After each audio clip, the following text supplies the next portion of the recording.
Welcome to the Louisiana Business and Industry Show. And now your host, Tim Johnson.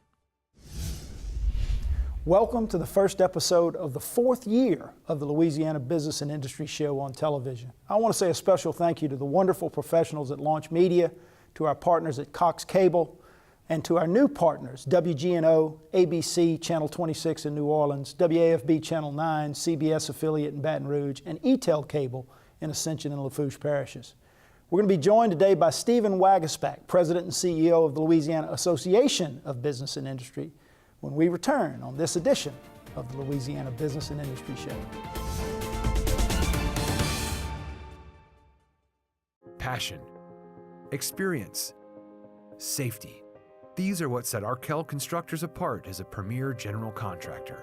At Arkell Constructors, our goal is to exceed our clients' expectations, whether it's commercial, industrial, or facility maintenance. We have the team and processes in place to provide a solution for you. To us, every project is a resume for our future. Arkell Constructors, the solution for your next building project. Promoting workplace safety and family wellness. That's our motto at Gulf Coast Occupational Medicine. The Gulf Coast staff is made up of some of the most knowledgeable and hardest working medical professionals in Louisiana. We care about your safety and your bottom line. With 8 convenient locations in the greater Baton Rouge area, our services include injury management, physical exams, medical surveillance, and substance abuse testing. For more information, visit us on the web at gcombr.info and ride the wave to safety. It might be one of the most efficient, most effective methods of communications we've ever used.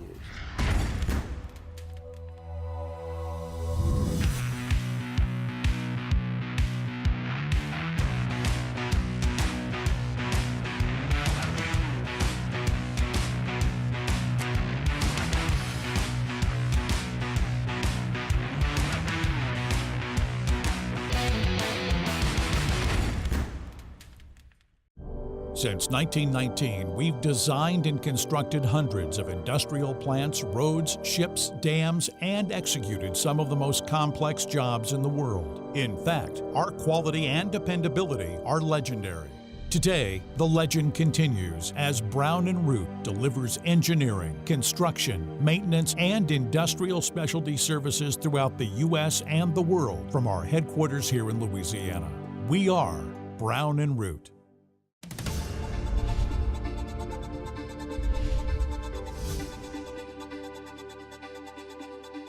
Welcome back to the Louisiana Business and Industry Show. Stephen Waguespack, President and CEO of the Louisiana Association of Business and Industry, is our guest. Welcome back, buddy. Thanks, appreciate the opportunity to be here. Fourth time, I think, now? Something I guess like that? fourth time's the charm, is that Yeah, what they say? I don't know, but you've been here a lot, and we're grateful when you are. Give us an update on LABI's perspective on the current state of business and industry in Louisiana. What do we look like? Well, look, let's be honest, it's a challenge right now. And, you know, at the federal level, you know, we're hearing a lot from our members. There's a lot of optimism when it comes to regulations and taxes and some of the changes in policies they're seeing. So they're hopeful for what may transpire over 2017 at the federal level. But setting that aside for a second, at the state level, it's a very tough environment. You know, our tax code is not only becoming more uncompetitive, but it seems to change every 6 months. So there's no continuity there. Lawsuits are becoming more and more popular, and they're actually being driven by our governmental leaders right now against industry. And Very so unfortunate. They feel like there's an attack under there as well. And so we have other limitations. We all know about the infrastructure, you know, challenges we have here and some other things. And so, look, I'm an optimist. I'm going to hope for the best, but I would be lying if I didn't say that 2017 is going to be a challenging year for us at the state level. It really is setting up to be that. We hope we, as you mentioned, get some relief at the federal level and some of the regulation and things that sort of tie the hands of business, but we'll have to wait and see. As it is every year, the Louisiana Association of Business and Industry is engaged in a wide range of issues. Talk about some of your 2016 successes. Well, you know, there's a number of things we worked on in 2016 that I'm proud of. Obviously, there were a lot of reforms that were put in place over the last several years, even decades, that were under attack last year. And we worked with our colleagues and other stakeholders to defend a lot of those. And education's a key one. We've seen a number of reforms through different governors, starting with Governor Foster and Blanco and Jindal. They all were under attack last year. And we were able to hold the line on a lot of that. So we were proud of some of that, I guess, defense, you'll call it. But I'll be honest with you, the thing I'm most proud about last year has nothing to do with the state capitol.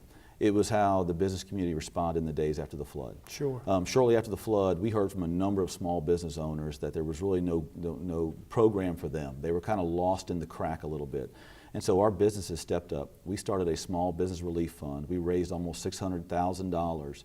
And we put out grants to over 100 small businesses. And these are like daycares, grocery stores, machine shops, the little lifeblood of communities. And if you go to Livingston and Ascension and Central and some of those areas hit the hardest, you can see examples of this. And some of the feedback we've gotten from those companies of what a $10,000 grant can do to bridge the gap to keeping your doors open, it's just, I mean, it literally brings tears to your eyes. So I'm really proud of the business community for that last year.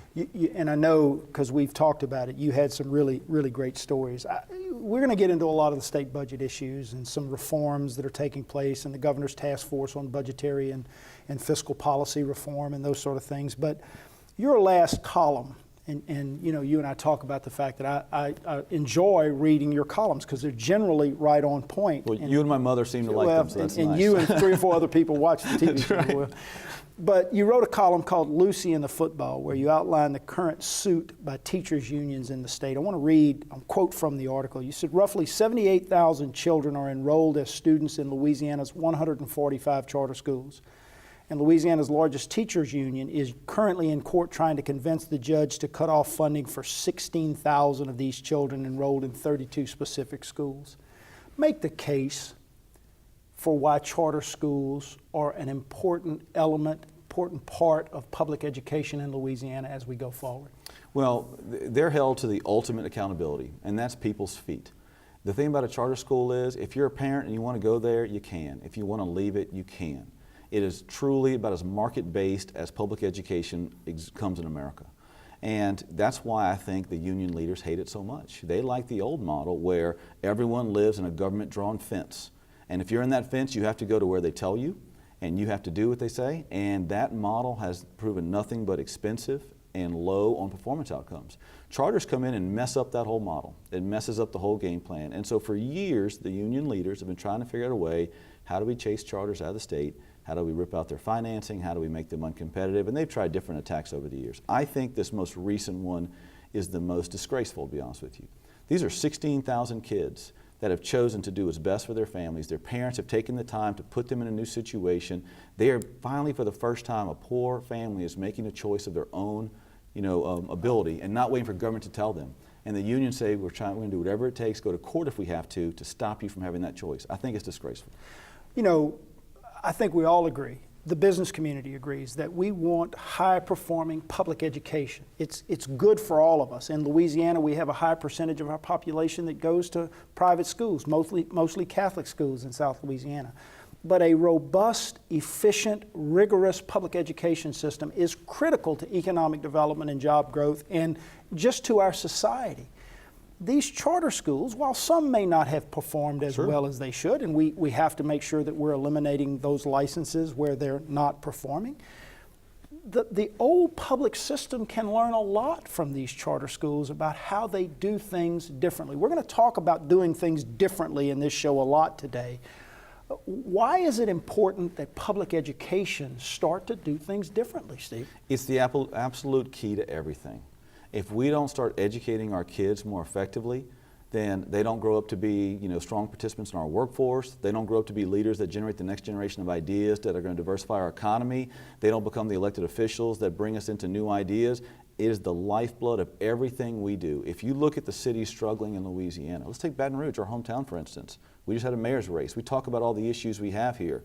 One of the biggest issues facing Baton Rouge are the same issues that faced New Orleans decades ago, when people left to the suburbs because they couldn't get a quality education for their kids in that city. That's Baton Rouge's #1 challenge. And so if we don't bring new ideas and new choices and put them in a way that poor and underserved populations can take advantage of those choices, then we're not going to solve any of the other societal problems that we like to opine about all the time.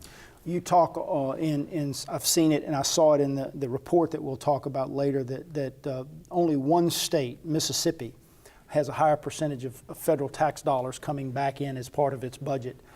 And it's because of the poverty level here. And poverty is directly linked to education in a lot of ways, and we've got to do a better job.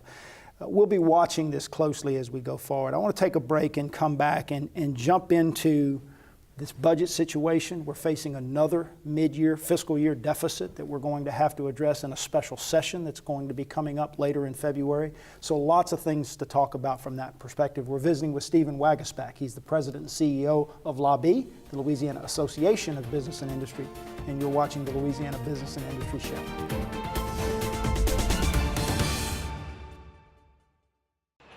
Consumers and property owners with construction projects can have a successful result or regretful experiences that could have been avoided. Before any construction project, verify licensure of the contractor and check references. Scammers will claim to be insured or bonded, so always check first. Download our app, LA Contractor, from the Android or Apple Store. Visit our website, lacontractor.org, or contact the Louisiana State Licensing Board for Contractors. We're here to help before things go wrong. Hire a licensed contractor. It's the law. What if I said that the American dream is alive and well, and that it exists for anyone willing to build it? That the power of a nation does not reside in its monuments, but in the hearts and minds of those who built them, and that the country's greatest heroes also wear hard hats. In today's America, it's not enough to dream about the future. You have to build it. Build your future at byf.org. For more than 20 years, the TJC Group has been helping companies assess their training needs and to develop programs that improve the effectiveness and productivity of their teams. Training doesn't have to be expensive or complicated. Let us put our experience and expertise to work for you. The TJC Group, facilitating solutions for business and industry.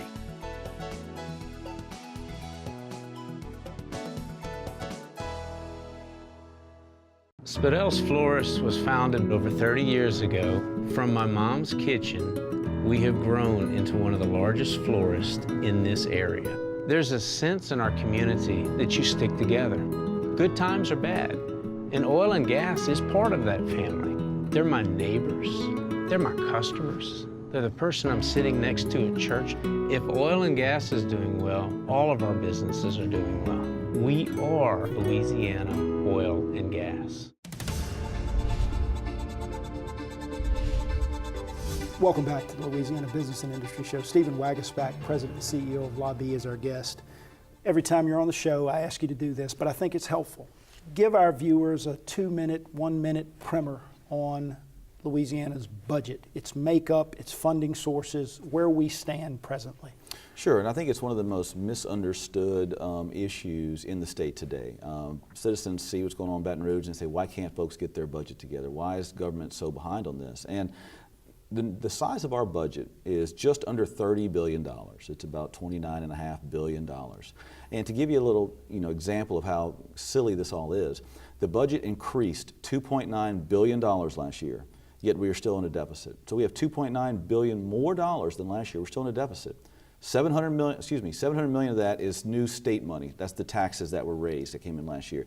The other $2.2 billion is federal money that came with the Medicaid expansion. So a lot of money is flowing into Baton Rouge, yet we cannot get out of our deficit posture. There's several reasons for that.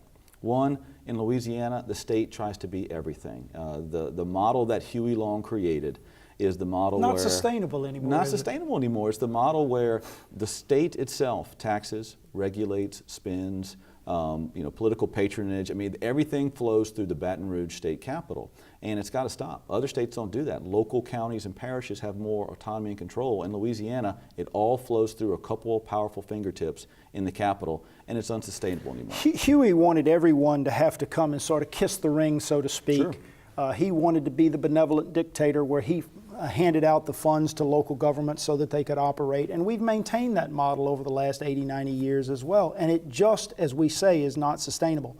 I think you mentioned to me that we've had 15 mid-year budget deficit issues since 2009. That's Talk correct. about that a little bit. We find ourselves in that position again. And we're going to have another one next year, Tim. No matter what happens in the session, we'll have another one, because I feel like the model itself is fraying at the seams. And that day of reckoning is coming. Whether it's this year, 5 years from now, 10 years from now, I'm not so sure. But we have a budget that is getting larger every year.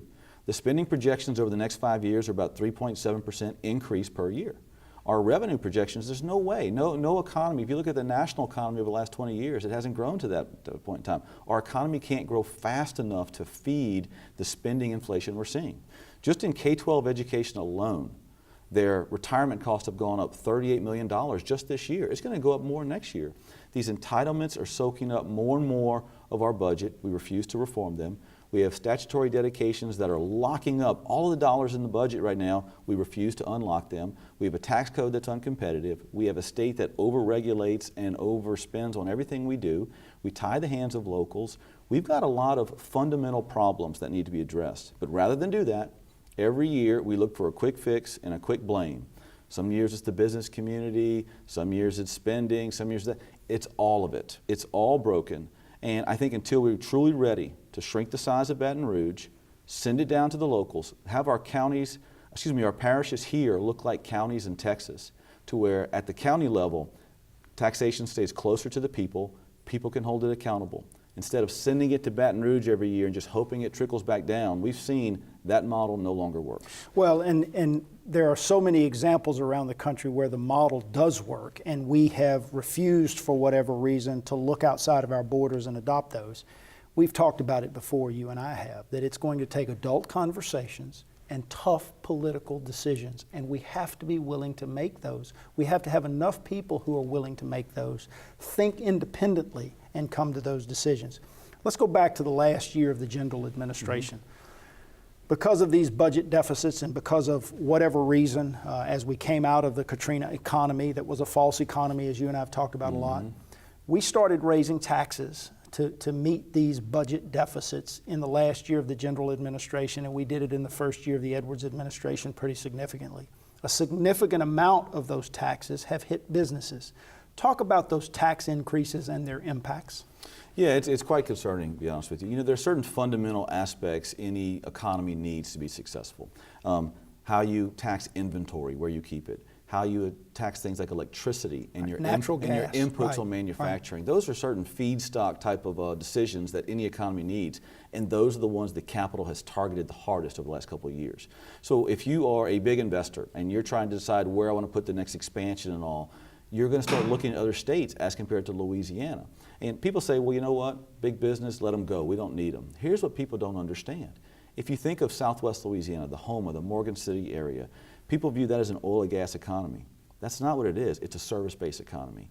When you have big investment for oil and gas down there, the true drivers of the economy are the shipping, the service companies, the machine shops, the caterers, the small business stores.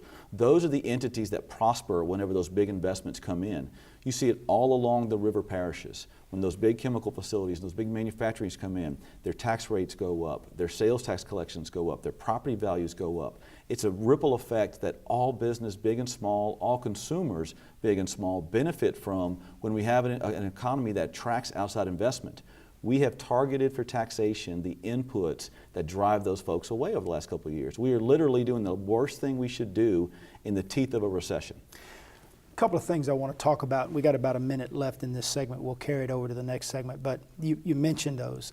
So on top of some of those taxation issues where we're taxing those inputs, and you mentioned the oil and gas industry, we are targeting them now from a litigation standpoint, and our governmental leaders, our state is doing that. In about 30 seconds or so, talk about the chilling impact of our governor saying, local parish, if you don't sue these job creators in your parish for doing what we permitted them to do and we invited them to come here and do, if you don't sue them, we're going to get out of the way, we'll sue them for you. That's a chilling effect, particularly given the state of that industry today. Sure, technology has changed the oil and gas industry, just like every other industry. You can find natural resources pretty much anywhere on the globe, and you could ship it affordably across the consumers on the other side of the globe very easily.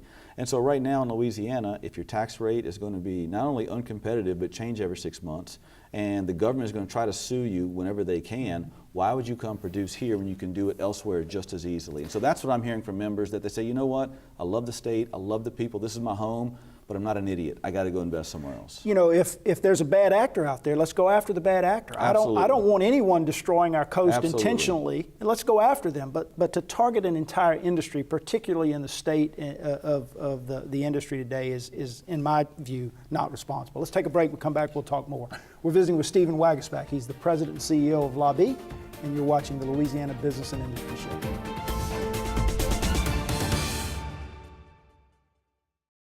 For over a quarter century, Kelly's has operated with honesty, integrity, and above all, safety. Kelly's features a fleet of quality equipment operated by dedicated, safety-minded employees skilled in land clearing, above-ground right-of-way maintenance, vegetation control, station yard and manned facility maintenance, above-ground pipeline support, and more. Kelly's Industrial Services, where pipeline right-of-way maintenance gets done right. For more than 25 years, the TJC Group has been helping industry communicate and build relationships with communities, elected officials, and governmental agencies. We are the leading firm in the U.S. for the development, management, and facilitation of industry-based community advisory panels. Whether you're building a new facility or you manage an existing business, let us put our community and governmental relations experience to work for you. The TJC Group, facilitating solutions for business and industry. What if I said that whatever good things you build you? And that in this economy, sweat never loses its value? What if I said that there isn't a challenge in the world too great for a craft professional with the right tools? And that the steps that lead from where you are to where you want to be can only be built by you? Build your future at byf.org. Keene Miller traces its roots to the dawn of the petrochemical industry in Louisiana. As the legal needs of the sector grew, our firm emerged as a leader in environmental law, economic development, real estate, employment, utilities regulations, and more. Today, these same clients and those new to our state continue to rely upon the firm and its attorneys for creative ideas, practical advice, and Louisiana know-how. Industrial strength law. Learn more at KeeneMiller.com.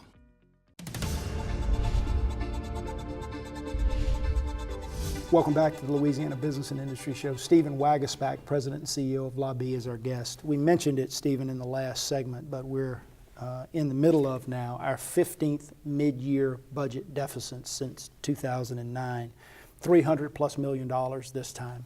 Governor Edwards has called a special session that will begin February 13th. As we tape the show today, we don't know yet specifically what that plan is. That'll come out later this week, in fact, while the show is airing.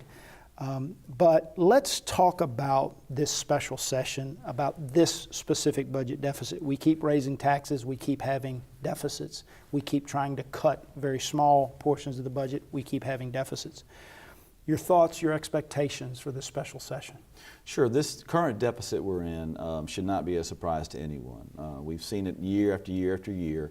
And the legislative economists over the last 3 meetings of the Revenue Estimating Conference have talked about not only the deficit that is coming, but also why it's being caused. And they have zeroed in on the largest problem we face, which is job creation. We're down 26,000 jobs over the last 2 years.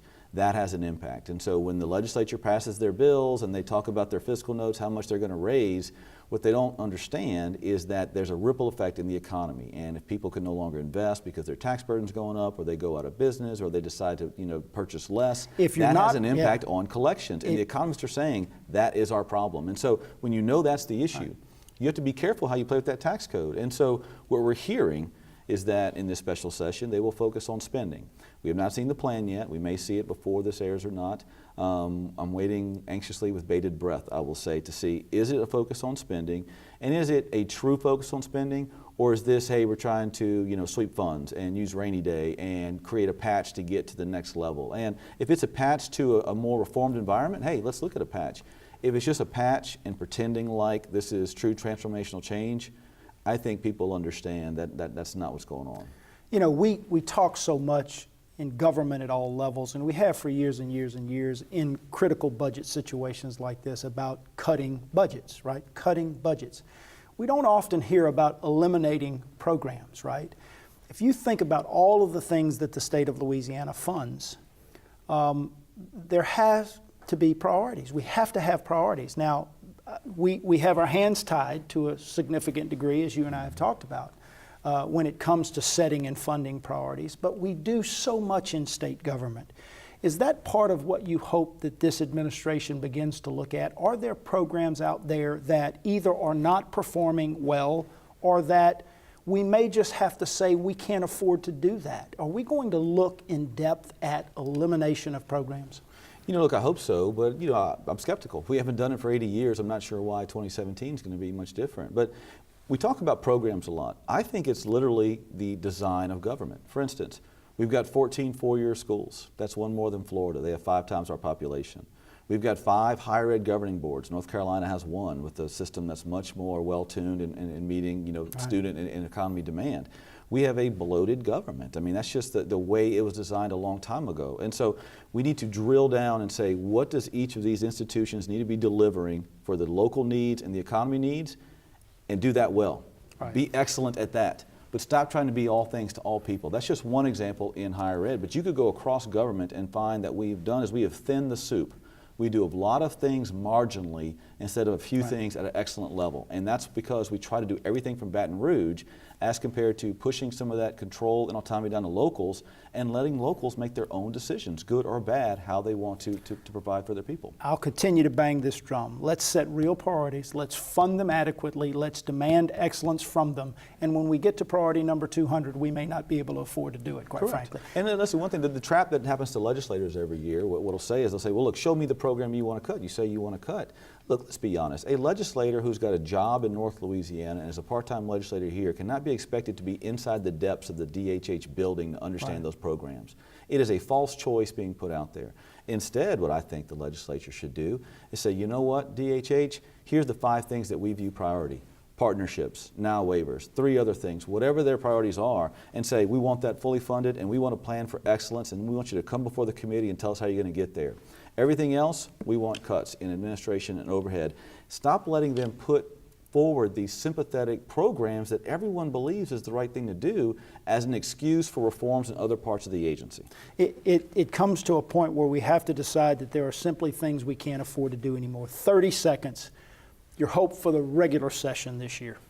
You know, my hope is that people start to understand we need a broader viewpoint on this. We have to start reforming the size and structure of government. We have to unlock dedicated funds. We have to use the dollars we have more efficiently and stop trying to blame job creators and individual taxpayers for every problem we've had for 80, 90 years. It's not their fault. It's the government's design that is the fault. And hopefully we start that road to recognizing that, and then hopefully we get to fixing it. It takes a complete restructuring. It takes adult conversations and tough political decisions. I know you and LABI will be on the front lines of that effort as we go forward, buddy. It's always a pleasure. Always a pleasure. Thank you. Thank you. That's a wrap, guys. Thanks for joining us. Join us again next week at this very same time for another edition of the Louisiana Business and Industry Show. Hey guys, be sure to check out our new LBIS website, www.louisianabusinessandindustryshow.com.